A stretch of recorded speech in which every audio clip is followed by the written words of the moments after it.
Sean Dominguez, napatawa ang netizen sa reaksyon sa umano'y baby bump ni Kim Chiu. Muling naging sentro ng usap-usapan sa social media sina Kim Chiu at Sean Dominguez matapos kumalat ang iba't ibang espekulasyon tungkol sa umano'y baby bump ng kapamilya actress.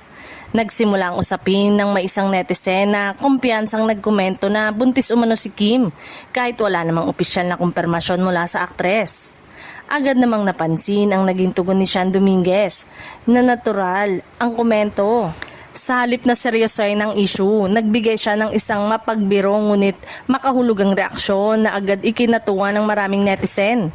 Dahil dito, lalo pang naging viral ang usapan at umani ng iba't ibang opinion online.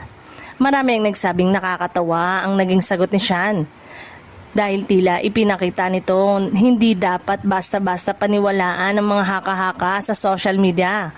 Para sa ilan, magandang paalala rin ito na hindi sapat ang isang larawan na obserbasyon upang makapagbigay ng tiyak na konklusyon tungkol sa isang tao.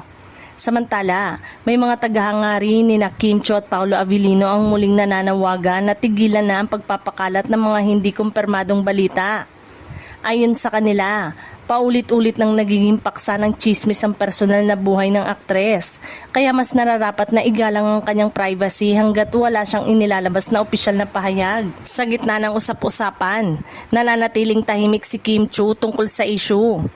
Patuloy pa rin siyang abala sa kanyang mga proyekto at walang anumang kumpirmasyon na sumusuporta sa mga kumakalat na espekulasyon.